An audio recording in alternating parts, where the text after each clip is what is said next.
In this video, I want to talk to you guys about 10 mistakes that YouTubers make. I'm not going to waste your time. Let's jump into it. All right, as always, I have my notes to keep myself organized so that way I don't ramble. But I want to break these down because these are some things that I've struggled with personally. I've created videos and I made maybe close to maybe 300. I'm at 200 plus videos on the channel. And I've made some mistakes because sometimes after I made the video, I kind of felt like, damn, why do I keep doing this? So I'm gonna break it down in this video so y'all could kind of avoid these as you travel along your journey. Let's move into the first one. I'm not gonna waste your time. Come on, let's jump in. Winging every video. And this is the big reason why I have my notes in my video. So that way I'm not just talking all over the place. One, if you take some time just to, strategically plan the video. So that way you're not just all over the place where it's like, you know what, I'm going to talk about, how much I like seltzer water and, and also today is a really nice day. It's kind of gloomy, but I'm still, listen, don't wing every video. Take a couple of minutes and plan on how you're going to talk to the camera, plan what topics you want to discuss. And also, let's be real. You got to really, if you're going to make videos and you're giving advice to people, for example, actually know the topic that you're discussing. So that way you can come off genuine and also something that can be recommended to somebody else. So that way you can continue to, build and grow. Fake it till you make it is one of those things that you could do when you're maybe playing a pickup basketball game or something like that.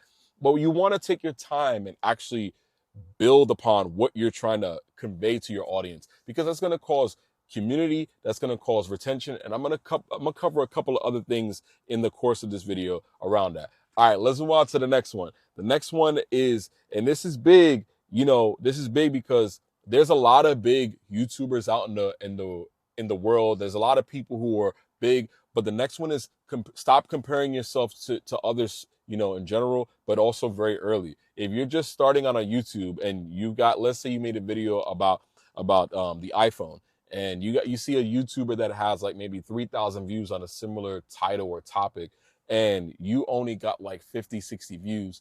I'm gonna be honest with you, comparison is the thief of joy. And I trust me, I used to do this before. I used to compare myself to others and I would get frustrated while I was not getting the results. Was my video bad? Was the image not looking good? Or I started to doubt myself.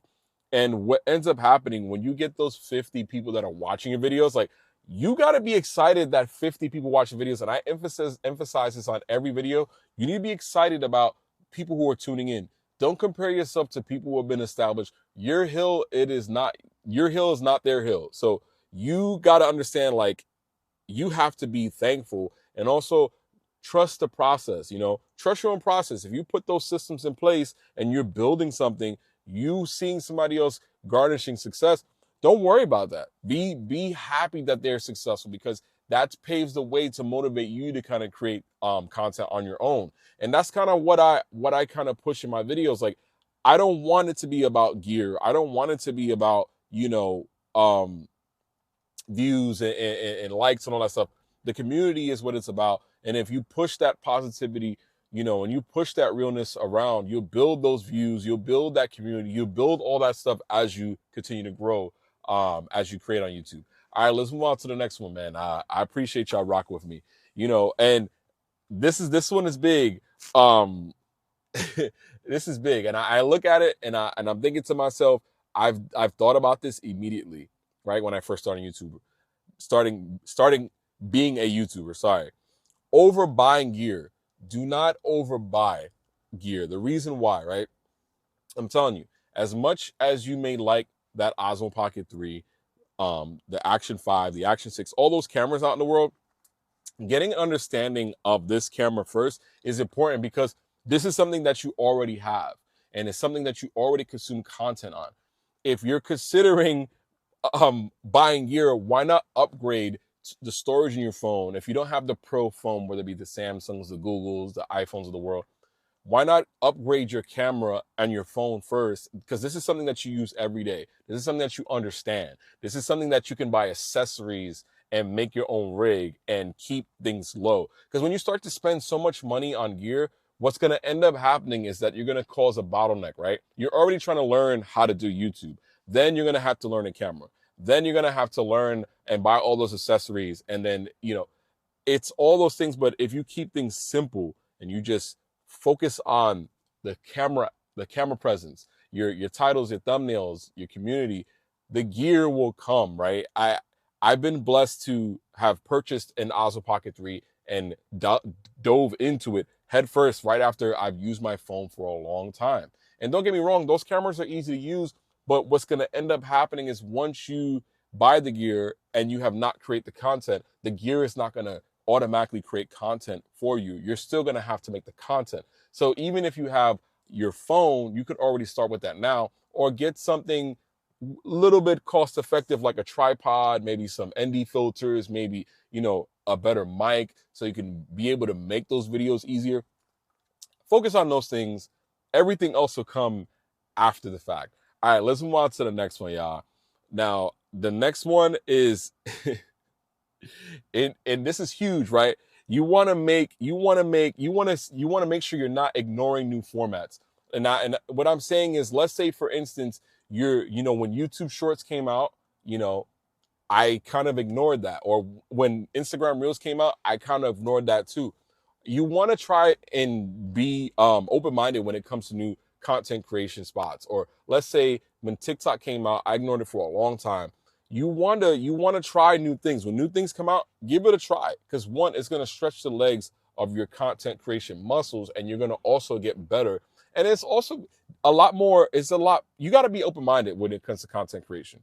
You're gonna reach a broader audience, because if something is new and you're trying it out, someone who is trying to figure out how to use it, that's already an opportunity to create a video, because it's like this new feature on YouTube came out and no one's using it, and I haven't seen too many people making videos on it. You could be that steward, that first person who has tried it, and one, it shows that you're willing to try new things, you're open-minded, and it also it gets you better at creating. I can't explain it, but it's like when new features come out, you want to be that first person to try it, and don't wait till it's already blew up, because what's going to happen is all those people who done blew up on it already tried it. You're going to be, you can still blow up, but when new products come out, they want to see it first. They want to see the first person who's going to make that product. Let's say they drop a new iPhone.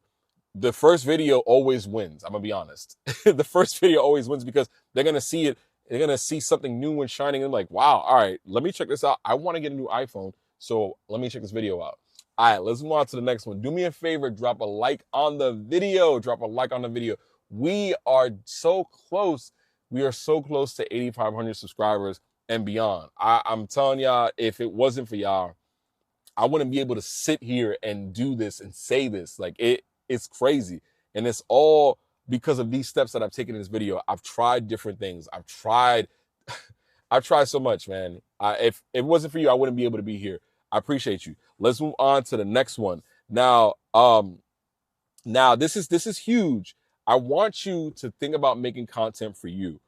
And why? The reason I say this is because when you make content for you, you're going to be able to make content and make mistakes. You're going to be able to make content and enjoy doing it. You're going to be able to make I could go on forever.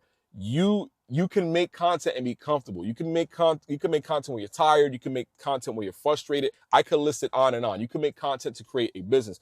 You want to be able to create this content when all else fails and you're just like over it. And that's the thing about passion. Making content when you're passionate makes it so easy, y'all. I want y'all, when y'all picking y'all niches, and let's say you got to pivot. We always got to pivot. In order to execute, you have to pivot if things aren't working. Like, if things aren't working, you got to try your best to do something else. But when you make content, you first, because this is something that you went to school for, there's something that you've done at work, there's something that you've done to help friends, family, or offer the service, whatever it may be. When you make content for you, it'll show to the camera, and your audience will be like, whoa, this, Storm is really passionate about this. I never thought I'd be talking about motivating people about creating content, because I've always been afraid of it. So what I decided to do, this was an opportunity for me. I said, I'm going to make content because I'm passionate about it. So as I grow, you will see the improvement, and then I also will grow at the same time. We can grow together. I know that sounds crazy, but make content for you, because you never know who you can make content for on the other end of that camera. All right, let's move on to the next one, y'all. And I'm telling you, these are things that, and I never thought I'd be here today. It's wild. It's wild. I can't believe it. The next one is not engaging with your audience. You gotta be. This is real. Like, there's so many times that I've gone to people's YouTube channels and they say, you know, I'm not really getting engagement, and I would look and see 10, 20 comments unanswered. Like, you have to engage with your audience. If someone watches your video and they drop a comment, whether it be constructive feedback, whether it be positive feedback, whether it be any feedback at all, remember, feedback is a freaking gift, y'all. This is how I improved where I am today. Like, it's crazy. You have to answer your comments. You answering comments is giving engagement to the other person. I've talked to people all over the world. I've talked to people in Croatia. I've talked to people in the UK. I've talked to people in Australia. I've talked to people in the Dominican Republic. You got to understand something. There's somebody who is really inspired by what you do. They want to be in your position, or you may offer a solution to their problem. So if you solve their problem, what's going to happen? They're going to give you that feedback, like, yo, Storm, like, I really appreciate the fact that you did this video, because you know what? You got to understand, these people are real people, whether it's 10, 20, 30, 40, 50, if it's 5 people, you got to understand, like, engagement creates community. Engagement creates subscribers. Engagement creates returning viewership. Like, this is one of the most important things on here. And I'm, if you make a mistake and someone calls you out on it, you know what? I made a mistake, Don't be afraid to embrace those things, because that's going to help you improve. Like, I just can't, I can't stress this enough. This is like, the audience is why I'm here. The audience is why I'm able to say, you know what, I'm going to make another video. If it wasn't for you, I wouldn't be able to do what I do here today. So let me tell you, if someone replies to your video and says, you know what, that's a really dope idea, I never thought about it, you need to acknowledge them. I know we get busy with work and we have all of these things going on, but answer their comments, man. I know what it was like commenting on a YouTuber who has like 1 million subscribers. I'm like that tiny fish in that sea, but if I got a comment back, imagine how empowered I would feel, to do what I do, or whatever the answer was, or whatever the video was about. Focus on your audience, answer their comments. They give you an idea for a video, man, do it. Like, or they tell you, you know what, I like the fact that you did this in the video. Yo, show some love, right? All right, let's move on to the next one. Y'all. This one was big for me.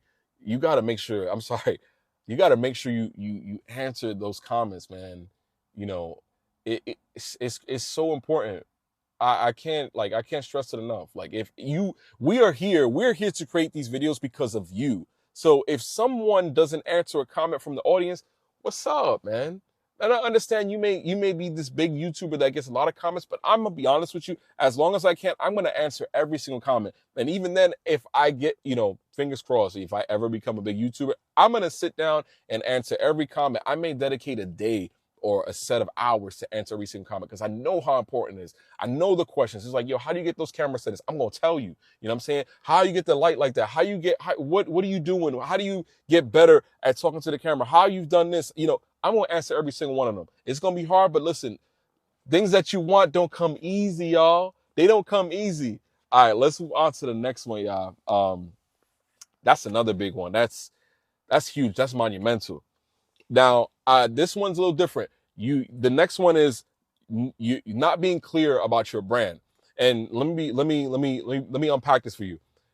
If you go to someone's page and you look at the description, if it's not filled out, it's all over the place, it's not giving you a clear indication of what's going on. Or even the banner, or even like some of your videos that you make with your thumbnails, they're not kind of cohesive. In the beginning, of course, you want to try to find your own, balance of color style or scheme or font and things that you like. But eventually you're going to find, and you can take a look at my channel, some of the videos, in the beginning, I was trying to figure out my style, but I still keep that same style because I want things to be congruent. So that way it gives this clear idea of what's being spoken about in the videos. I'm talking about motivate it. Let me say this again. I'm talking about motivating people on how to create on here on YouTube, or even empowering themselves how to be comfortable talking in public. That's my goal. And that message is clear throughout a lot of my videos. You want to continue to make a nice playlist or a Netflix documentary series of all your videos. So that way people, it's like, they can come back and binge watch all your videos. That's the goal. Is to make this bingeable, but also keep things nice and organized, right? I think this will help because it allows people to look forward to that next episode, right? I'm telling y'all, do that. Clear titles, clear thumbnails, clear description in your YouTube channel, so that way they know when they click in. Because it's like when you watch a video sometimes, and you may go to the description and see, what's going on with this channel, what they got going on. Like, do they have services? Do they have like live streams? And when you go, you look to see what the channel's about, because you want to see if you're going to subscribe. Because that button you hit is literally how your storefront looks. I treat my YouTube like a storefront. Make sure the floor is swept. Make sure the awning is all clean. It's very clear. The lights are there, so that way when you walk in the door, when you click and subscribe, you open that channel description, you know exactly what's going on. Let's move on to the next one, y'all. Let's move on to the next one. The next one is, and I think this is the last one. I think we should be at 10. Correct me if I'm wrong in the comments. This one is huge. You got to be real. And this is about being yourself, right? You cannot fake your personality. And imposter syndrome is heavy, because what's going to happen is that when your friends and family members see your videos, when they're going to be like, what's going on? And also, being something you're not from an integrity standpoint doesn't really align to my values. And then third, it's like, it's going to get tiring. You're going to turn on the camera, you're going to put on this facade, people going to think, oh, this is not, you're going to think to yourself, this is not you, but it's like, you're going to put on this mask. You're going to put on this mask and pretend to be something you're not. It's going to be harder. It's already hard to make these videos. It's hard to get everything right with your camera. It's hard to talk to the camera as it is. And then you're going to pretend to do something or be something that you're not. That gets tiring. I'm sorry. If you're passionate about anything, you could talk about it easy, but if you're going to pretend to be something you're not, that is exhausting. Be yourself. You guys have skills. You guys have ideas. You're very creative. Do those things. This is going to make your life so much easier when it comes to creating content, and it's going to make you show up and do it every single day. You're going to show up when you're tired. You're going to show up when you got work going on. But if you pretend to be something you're not, bro, I don't know. I can't, from an integrity standpoint, I only can be myself. I want you to be yourself, because you're going to be when you're on camera, comfortable. It's going to be easier to build a brand. It's going to be easier to do things that you thought you would never do because you're being yourself. There's so many people that have interest in what you have interest in, but if you pretend to do something else, it's not going to work out. Do me a favor. Drop a like on the video, subscribe, man. If you made it all the way to the end, you're a real one. I appreciate you. These are these 10 things that help me kind of build where I am today. And listen, we just getting started. Like I said, drop a like on the video, subscribe. I'll see you on the next one. Take care of yourselves. Take care of each other. Peace.